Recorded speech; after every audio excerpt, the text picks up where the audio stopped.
What's up, everybody? Welcome into the Next Pats podcast. I'm Phil Perry. We are talking all things offensive coordinator as it relates to the Patriots on this week's episode. And to help us do that, we're bringing in AL.com's Mike Rodak, great friend of the Next Pats podcast. Always great to hear from Rodak and what is a very unique perspective that he possesses as a former Patriots beat reporter, now Alabama football, really Alabama all sports beat reporter, but he's tied into that program. He understands how Bill O'Brien has performed there each of the last 2 years, how much Bill O'Brien made an impact on Bryce Young, Heisman Trophy winner, potential first overall pick in the spring, and why things didn't work out the way everybody hoped they would with Bill O'Brien running the Alabama offense. Would he be the right choice for the Patriots given the last 2 years and how those went for O'Brien down in Tuscaloosa? We're also going to talk about a couple of the candidates that the Patriots are interviewing for OC beyond Bill O'Brien. We're also at the very end going to be talking about one potential Patriot in this year's draft class because I'm getting ready for the release of my first round mock draft of the draft season. I'm giddy.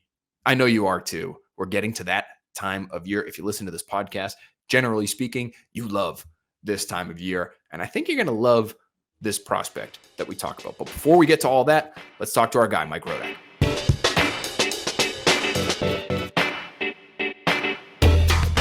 There he is. There's our guy, Mike Rodak of AL.com, expert on all things Bama. And so we had to bring you on, Mike, to talk about the story of not the day, not the week, but probably the month and maybe multiple months now. Bill O'Brien potentially coming to the Patriots. Reason I wanted to have you on was because you have a much different perspective being down there in Alabama on Bill O'Brien than maybe we do, where he's viewed as the odds-on favorite to become Patriots offensive coordinator. People still remember him fondly as the guy who was OC for Tom Brady.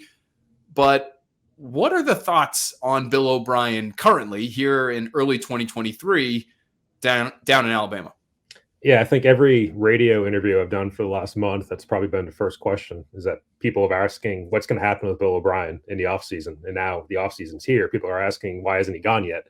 Because fans don't like him. And that's, a product of, I think, the high standard at Alabama, because the fans here expect them to win every single game. They expect them to win by 40 points.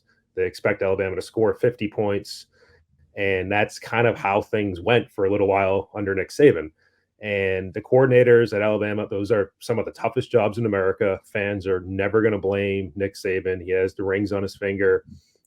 Fans never think that he does anything wrong, which, that's probably not true entirely, but there is some truth to it. So it always trickles down to the coordinators. And so Alabama, the last 2 years, their offense has dropped off. And I sort of use that in air quotes because they've gone from scoring almost 50 points a game to scoring just over 40, mid 40s. So they're still a top 10 offense in America, but they aren't quite as dominant as they have been. And so that's where fans really get upset. And, I think there was even a story of a father giving a son as a gag gift for Christmas, a signed picture of Bill O'Brien, and then the kid throwing a fit because he was so upset to receive it. So, anywhere you go, I remember Christmas at my in-laws' house, they're asking me about Bill O'Brien, when he's going to be gone. It seems like there's just a lot of fan angst and sentiment that they don't want him here anymore. And it's hard to ignore at this point. It was kind of bubbling for a little while, and it's certainly come to the surface now. So fans are waiting for any word of him leaving. And his contract is up. It will be up at the end of February, and there's been no known talks of any extension. So, he could just be gone by default. But obviously people are monitoring the Patriots situation pretty closely down here. Do you think Nick Saban wants him back, Mike? I don't think Nick Saban thinks nearly as negatively about his coordinators, either one of them, as fans do. And I think Nick Saban probably blames himself for some of the things that happen on the field, or he blames the players for not executing. That's a lot of what we hear sometimes from Nick Saban is it's execution. You say, if we call a certain play call, like Ringo, to the right, and players run to the left call, is that the fault of the play call, or is that the fault of the players in the field not doing what they're supposed to do? So he's made that case a few times. I would say he defended O'Brien more his first year in 2021, said he was doing a pretty good job. And then when we asked him in the middle of this past season, sort of just said, yeah, I'm not going to evaluate anybody publicly. So you could sense something had changed a little bit, but at the end of the day, I don't think Nick Saban hates Bill O'Brien. I don't think he thinks he's a bad coach. I don't think he has totally ruled out the possibility of him coming back. But it's probably a split that just needs to happen at this point based on, some of the fan sentiment and just kind of the way things were going. There were some issues with the offense the last couple of years, but not nearly to the extent that I think fans kind of saw it from the outside. Is there anything to, maybe some of these fan complaints or maybe things that you've heard just being around the team, is there anything that O'Brien could have done more of? And we know, based on things that you've told us and what we've heard in the past about the program, is that, Alabama runs the Alabama offense, and Mac Jones helped Bill O'Brien learn the Alabama offense. So it wasn't as though, you could point to the relative lack of success that Alabama's offense experienced and say, well, it's O'Brien's system. We have to get that thing out of here because that's just not how it works down there. But is there anything to maybe his coaching style or his ability to relate to younger players or anything along those lines, Mike, that you think may have, again, relatively speaking, held back the Alabama offense? So the players really seem to like him. And, he does have experience coaching in college, and that's something he reminded us when he first got here, like Penn State, and then he was an assistant in the ACC for a while with Duke and Maryland and Georgia Tech. So he has a lot of years of college experience. He knows college players. Bryce Young seemed to love him. Even Will Anderson on the defensive side of the ball said that he used to go into his office and joke around with him. So, I think from a relating to player standpoint, I don't think that was the issue. And then, it's the play calling, the typical stuff. You hear it at Alabama. You've heard it even before Bill O'Brien. I mean, you hear it in Buffalo. I follow, obviously, a lot of Bills reporters, and people are getting after Ken Dorsey for his play calls. Obviously, in New England with Patricia and Joe Judge. Like, wherever you go, fans are always going to complain about, why did we not run the ball in the goal line? Why did you have two guys running routes against each other? There's always going to be stuff like that. So fans have certainly talked about that throughout the year. Again, I don't know how much of that Nick Saban looks at in the same way.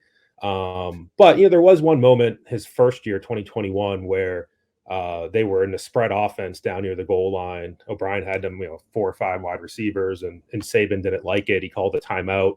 And after the timeout, they came in with their jumbo package and ran for a touchdown. So, and Saban after the game pretty much admitted that was his call to change the formation and the approach there. So it's little stuff like that. But at the end of the day, they had a great quarterback in Bryce Young, but their receivers were not as explosive as they had previously with Devontae Smith and Jalen Waddle and Jerry Jeudy, Henry Ruggs. And they just didn't have quite the same level of talent, which is not Bill O'Brien's fault. So, again, I think it's a mixture of certain factors. And, at the end of the day, I still think he did a pretty good job here. How much credit does Bill O'Brien get for the development of Bryce Young, Mike? Because this guy might be the number 1 overall pick, and he's not a huge guy. He's doesn't appear to have, the massive arm. He's not a Josh Allen clone. Mm-hmm. And yet the league seems to be smiling on this guy and maybe making him the first overall pick in the spring. So how much credit does Bill O'Brien get for Young's work? Probably not enough. I don't think fans give him any credit, and which I don't think is accurate or fair. In fact, there was a few plays during the Sugar Bowl, the last game that Alabama played, where I tweeted, Bill O'Brien's offense, it was averaging, I think, over 9 yards a play. I think it was their second highest yards per play in a bowl game in program history, going back to like the 1930-something Rose Bowl. And I tweeted that, and fans are like, oh, no, that's all Bryce Young. Bill O'Brien was holding them back. Bryce was overcoming that. So I think fans are much friendlier to Bryce, and saying that it was anything that happened good on the field was a product of Bryce doing things himself, using his athleticism himself. Fans would almost claim that he was overriding the play calls, which I don't think was true at all. But you talk to Bryce, and Bryce loved OB, as he calls him. And it seemed like they had a good relationship over the last 2 years. It seemed like there was a lot that Bryce learned from him. And Bryce wasn't, like, he played behind Mac a little bit in 2020, which was Mac's last year. And I want to say he looked great. Like, he had some issues as a freshman. And then O'Brien came in, and he instantly became, a Heisman Trophy winner his first year as a sophomore. So Bill O'Brien absolutely should get credit for that. He's the quarterback's coach too. There's no quarterback's coach here. So it's one of those things where I think fans get a certain idea in their mind. And there is a little bit of that college versus NFL sentiment. I think it happened here with Brian Daboll too in 2017, where if you're not from the college game, fans don't quite view you the same way down here. You're kind of an NFL guy, you're a Northern guy, so to speak. And there's probably some cultural divide there as well. You're a Yankee. You're never going to be fully embraced by everybody down in SEC country. That's really funny to think about. Now, again, one of the reasons we love to have you on, Mike, is because you have this unique perspective of covering the Patriots for years with us here in Foxborough, but now covering Alabama. So having watched Bill O'Brien up close for a couple of years, having seen his professional development up close over the last decade plus, would Bill O'Brien as offensive coordinator for the Patriots be the smartest hire that Bill Belichick could make? Right now, it seems like he's probably the best option. I would have been really intrigued by Cliff Kingsbury if he, was on this continent, because it seems like he's in Thailand and not wanting to coach. So, Kingsbury, I think, did a lot of unique, innovative stuff at Texas Tech, with Mahomes. And Kingsbury was actually the first college coach to offer Bryce Young back as an 8th grader. And so he would have been interesting as a Patriots offensive coordinator candidate and as an Alabama offensive coordinator candidate if O'Brien, leaves, as it seems like he will. But, O'Brien and Mac, I think, it would be better for O'Brien to run an NFL-style system for an NFL team. How much of his success when he was here in New England the first time with Brady, like how much was that just Brady?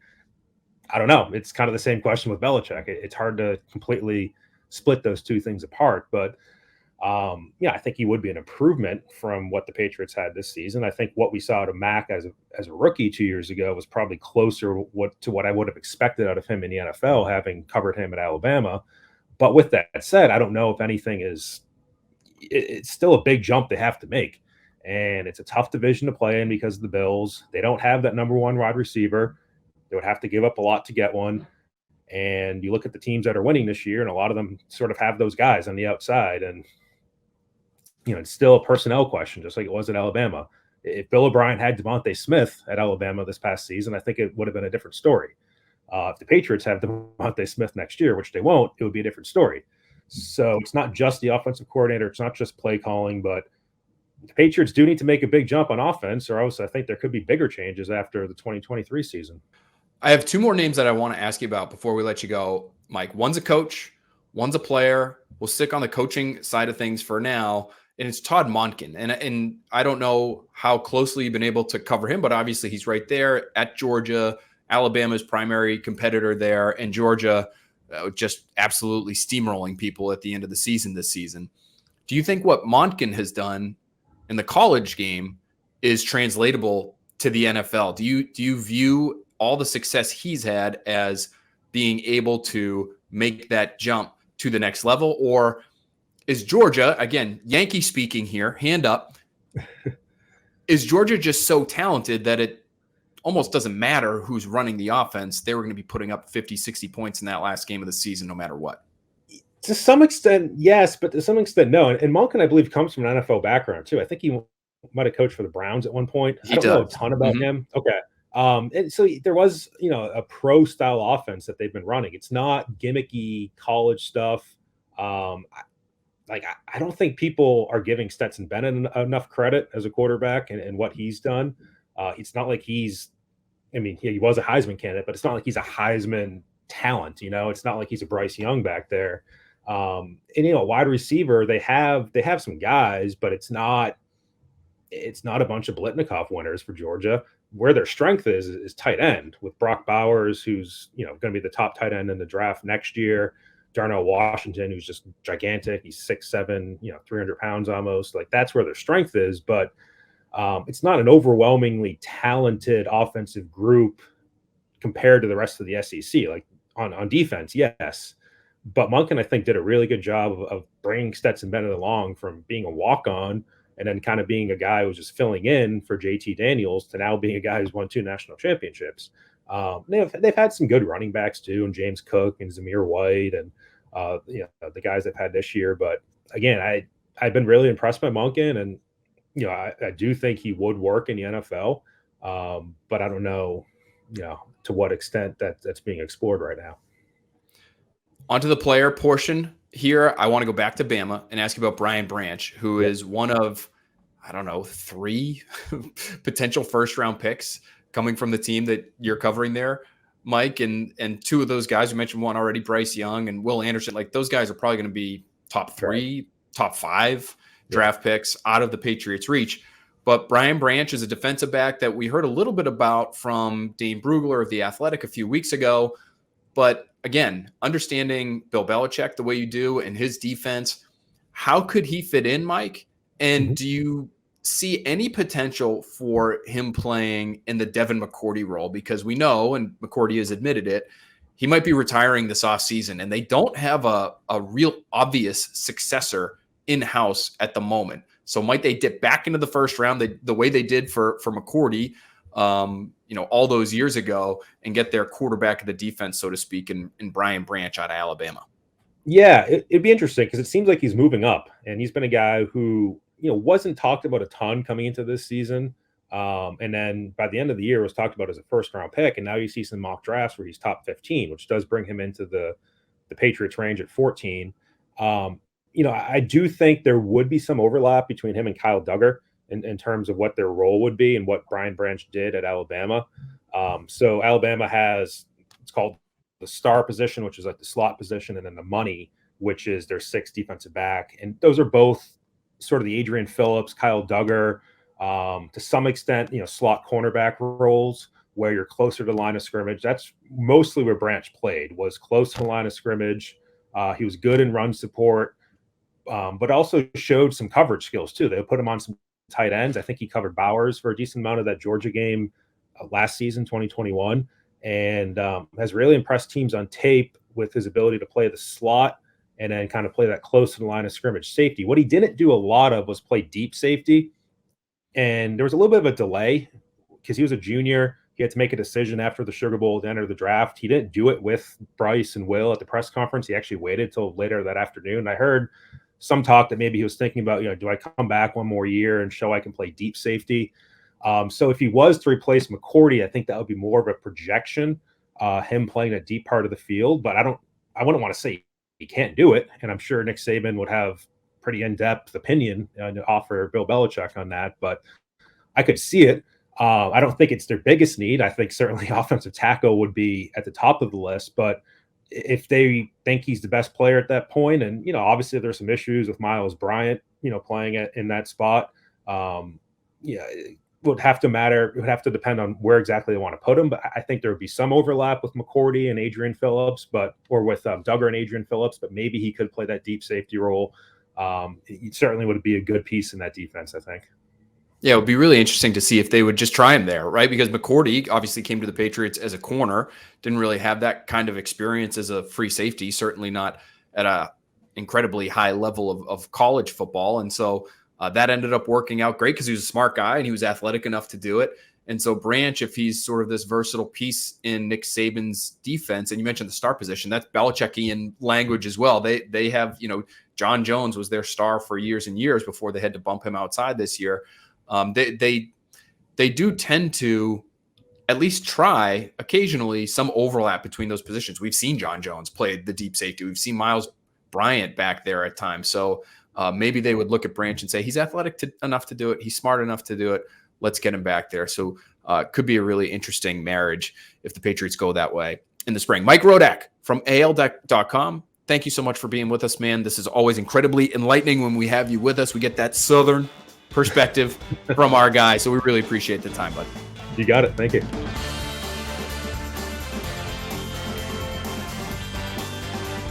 Great stuff from Rodak. And just to add on a couple of additional O'Brien thought bubbles, let's call them, as we get closer and closer to the Patriots potentially making a choice for their next OC. Since we last spoke here on Next Pats, the Chargers lost in the wild card round, and they fired offensive coordinator Joe Lombardi. That, to me, is the most attractive OC job to open up, Patriots included. Even for somebody maybe like Bill O'Brien, who has connections to the area, has experience with this team, has experience with ownership. Now, I'm not sure that would be the case for O'Brien, but here's why it might be a little bit more attractive. Justin Herbert, number one, is one of the most talented, if not necessarily one of the most productive, but one of the most talented and incredibly productive, don't get me wrong, young quarterbacks in the NFL. All of those skills that Herbert possesses has to be incredibly enticing for any potential offensive coordinator in LA. But here's what makes the job even more interesting. I think it's whatever job security that Brandon Staley possesses. You would think if the Chargers go through another year where ownership isn't thrilled with the result, that would be it for Brandon Staley. I thought it might be this offseason, but they have washed out the offensive staff. Brandon Staley is a defensive guy, so they're going to bring in someone to run the offensive side of the ball, to coach Justin Herbert. And to me, if you're able to bring in somebody like Bill O'Brien, and then next year still doesn't go all that well, maybe because of decisions your head coach is making, maybe because of a lack of performance on the defensive side of the ball.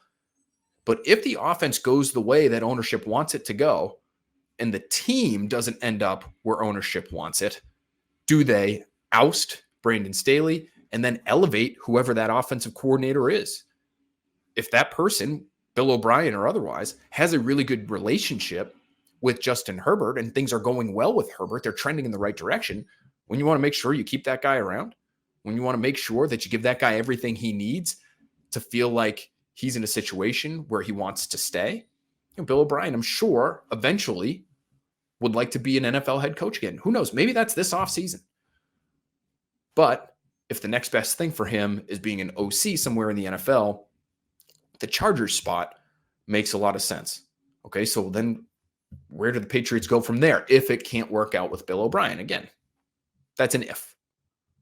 Well, the Patriots are reportedly interviewing Keenan McCardell, or they requested to interview Keenan McCardell, receivers coach for the Minnesota Vikings, on Tuesday. Now, why is that interesting? Well, there's a couple of different connections to Bill Belichick. McCardell played for the Browns from 1992 through 1995 with head coach Bill Belichick. He also coached under Doug Marrone, who has had a good relationship with Bill Belichick, not to mention Bill O'Brien. Those guys are BFFs, essentially, but with Bill Belichick for years and years now. And so Bill Belichick, I'm sure, could get a great reference from Marrone, but he also knows McCardell well. And they'll apparently have a chance to speak with him and get to know him even better and get to understand how he might run things on the offensive side of the ball for the Patriots. I wanted to read to you, this is via our buddy, Chris Price of the Boston Globe. He found a story from 2005 where Bill Belichick has just some glowing remarks on Keenan McCardell, where he was still playing, and at that point it was with the San Diego Chargers. Belichick said at the time, 2005, quote, "I have so much respect for Keenan, and I'm really proud to have coached him. I'm not saying that I developed his career or anything. I don't mean it that way, but I mean just what he brought as a player, his work ethic, his attitude. He's really a special guy. He really understands route techniques and has a very good understanding of the passing game and has great hands. So whenever you throw the ball to Keenan, he's going to catch it. It could be behind him, low, high, it really doesn't matter. He has one of those bodies that can really twist and turn pretty fluidly. So he makes a lot of those catches look pretty easy, even though a lot of guys wouldn't be able to make them because they'd just be too stiff to get around." Bill Belichick went on to describe just how much respect he has for McCardell's professionalism. And again, this was as a player, this was a long time ago, but I think this speaks to McCardell's character and how Bill Belichick sees it. So McCardell was somebody who was not a highly touted player coming into the league, but eventually had a very long and very productive career. And so Belichick said, again, back in 2005, quote, "I think that has to be really one of the great stories in the NFL. To come from where he came from, 10,000 yards in his career, and within a year, he'll probably be in the top 15 of all time. I don't know, whatever it was, 12th round draft choice. Are you kidding me?" But it wasn't like he did it all in 92 or 93, or like this was some big diamond in the rough. It took McCardell a long time, kind of like it took Troy Brown a while, to get to that level and get that kind of recognition. So there's Bill Belichick on Keenan McCardell. No surprise that he would want to interview McCardell, who's now coached, again, in the NFL ranks for quite some time. He's coming from a system, I think this is important to note, where they use that Shanahan style offense. In Minnesota, under Kevin O'Connell, who was a highly ranked assistant for Sean McVay with the Rams, that's what they do there. That's the system that Kirk Cousins now has run for quite some time. He played for Kyle Shanahan and Mike Shanahan at one point in his career. But then when he went to Minnesota, Gary Kubiak was there. Kevin Stefanski was there. Now the Browns that run that same sort of system are continuing to run that kind of system. So McCardell has this background in the offense that Bill Belichick wanted to run and install this past offseason. I think that's worth noting. Also worth noting that the Patriots today, again, Wednesday is when we're recording this, reportedly interviewing Nick Caley, their tight ends coach, for the offensive coordinator job. That is obviously of interest to us because that was the job that Caley was not allowed to take over last offseason. Yet the Patriots now interviewing Caley this offseason to see if he would be the best bet for them in that all-important gig. Caley also has already interviewed for the Jets offensive coordinator job. And I've been told if Jonathan Gannon, who's the defensive coordinator for the Eagles, ends up getting the Houston Texans gig, that'd be another spot where Caley could end up as offensive coordinator. So highly respected assistant. We have known this. We knew it last offseason. It's why many of us assumed that if Bill Belichick wanted to do what Bill Belichick often does, which is promote from within, use some of these young coaches that he has developed in his system for, in Caley's case, the better part of the last decade, that would have made a lot of sense at the time. Obviously, it didn't happen. Now Caley interviewing inside a building that he's obviously very familiar with and has been very familiar with for a long time here in New England. Something to consider with both of these interviewees for the Patriots. Both McCardell and Caley, neither one has coached quarterbacks in their career. That to me is important, especially because the Patriots for a long time have melded the two jobs together of offensive coordinator and quarterbacks coach. It doesn't mean that they have to moving forward. But Joe Judge, we know, was quarterbacks coach in 2022. Do the Patriots want to run that back? Are they comfortable with that? Obviously, Matt Patricia won't be back as the de facto offensive coordinator. How does ownership feel about Joe Judge working with the quarterbacks on a daily basis after their first-round pick from 2021 appeared to have regressed in his second season? So how do the Patriots handle that role? I said on the Patriots Talk podcast earlier this week that the second most important hire the Patriots will make this offseason was with their offensive line coach. And I still feel that way. But that was assuming that the offensive coordinator and the quarterbacks coach would be one and the same, that would be the same guy. And that's something that Bill O'Brien certainly could do. He coached quarterbacks here in New England all those years ago when Tom Brady was here. And he, as we just heard from Mike Rodak, has proven over time to be someone who can get the most out of his quarterbacks. And when he's working with a really talented one, he can get great results. Tom Brady, Deshaun Watson, as Deshaun Watson got deeper into his NFL career under O'Brien, didn't last all that long, that relationship we know, but had some good success with Watson. But working with lesser quarterbacks, whether it's Brandon Weeden or Brian Hoyer or TJ Yates or the number of quarterbacks that the Texans had under O'Brien, and yet the Texans remained competitive. I think Bill O'Brien deserves a lot of credit for that. So he can coach that position. Nick Caley, Keenan McCardell, not saying those guys can't, just saying they haven't done it yet. So it'll be interesting to see if those guys or somebody like them who doesn't have that quarterback's coaching experience gets hired, how do the Patriots coach that position moving forward? Okay, let's talk a little bit of draft. Before we go, Patriots picking at 14th. Overall, we had Pro Football Focus lead draft analyst Mike Renner on with us last week. He likes Devon Witherspoon out of Illinois, a Brett Bielema guy who loves to tackle, very physical corner, plays a lot of press man, had great success in the Big Ten last year doing just that. He had the Patriots taking him at 14 overall. We've seen a number of different draft analysts matching up Georgia tackle Broderick Jones with the Patriots in the first round. Renner, I think, making a good point last week, telling us, yes, Jones is talented, and yes, he may be a first-round talent, although Mike didn't have him in his first-round mock. but he is somebody who's probably going to need a little bit of time, somebody who just hasn't played a ton at the SEC level, although the little bit that he has, he had a lot of success there. And who knows if he's ready to step in day one as a pro and play left tackle or play right tackle. That's what the Patriots need. If they can't find a tackle in free agency, and there are a couple out there, and we'll get into some of those names as we move forward in this offseason here, but if they can't get one in free agency, you better make sure you get one in the draft who can play. Like now. And so, in our first mock draft on NBCSportsBoston.com of this draft season, I'm going to have the Patriots at number 14 overall, taking Peter Skoronski from Northwestern. Athletic, strong, tough, only allowed 6 pressures on 474 pass blocking snaps this season, allowed just 1 pressure in his performance against Ohio State this year.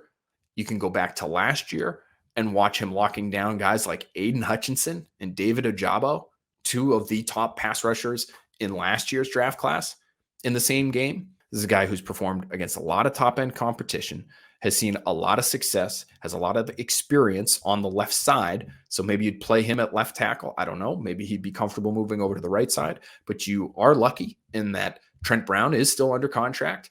And if you can get him focused and at his best, he could play left or right. So maybe you bump Trent Brown back over to the right side and you go with Skoronski, a first-round pick from 2023, and Cole Strange, first-round pick from 2022 on that left side.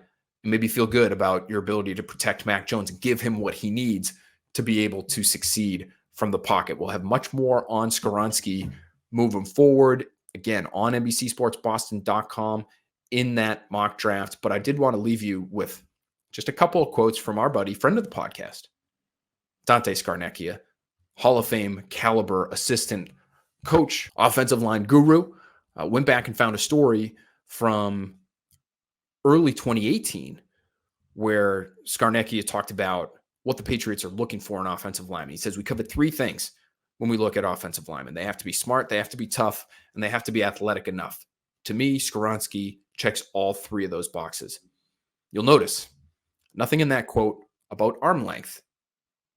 I asked Scarnecchia about arm length. Again, this was back at the end of the 2017 season before that Super Bowl against the Eagles. And Scarnecchia told me, quote, that bleep is way overrated, close quote. And I think the Patriots, in terms of their draft history at that position, have proven that they feel that way. I mean, we'll take Dante at his word. But when you look at picks like Matt Light, who had arms that measured just over 33 inches, not in any way, shape, or form, elite in terms of his length at the position. They draft Isaiah Wynn in the first round out of Georgia. Again, just a shade over 33 inches was his arm length coming out of college. Sebastian Vollmer reportedly, even at 6'7", his arms were just 33.25 inches. So the Patriots do have their molds that they like at different positions, including tackle. But I think they're willing to bend at tackle more than some people might be willing to allow, right? If you look at recent Patriots history, you think Trent Brown, massive human being, long arms, great athlete. Marcus Cannon, gargantuan human being, long arms. But Scarnecchia said, again, for this story, he says, quote, what's the mold? Someone tell me what the mold looks like. And if you only want to draft to that mold, I don't think that's the smartest thing to do. So Skoronski doesn't fit that behemoth type of mold. He's 6'4". Depending on where you look, it'll be interesting to see how he measures in, whether it's at these all-star games, if he's going to be participating in those, or at the combine where his weight is, because you see everything from right around 300 to 315 pounds. So obviously the more the better as far as that goes, but about 6'4" and a really good athlete, but arms that might not even measure 33 inches. So is that the line for the Patriots? If he doesn't hit 33, does he all of a sudden have to be a guard? I don't necessarily believe that to be the case. I look at somebody like Rashawn Slater. one of the best young offensive linemen in football, first-round pick in 2021. He actually went at pick number 13, so one slot ahead where the Patriots are scheduled to pick this year in 2023, and has dealt with injury, but undersized, quote unquote, and yet still incredibly effective at playing the tackle position. So could that be Skoronski in 2023 and moving forward? I think it could be. So he's going to be the Patriots pick in our first initial mock draft. So make sure you're keeping an eye out for that. Keep an eye out for our next Pats podcast. Before we let you go, want to remind you guys, the NFL playoffs continue on NBC and Peacock this Saturday after their historic comeback win in the wild card round. Trevor Lawrence and the Jacksonville Jaguars head to Kansas City to take on Patrick Mahomes and the top-seeded Chiefs in an AFC divisional matchup on Saturday, 3 p.m. Eastern on NBC and Peacock.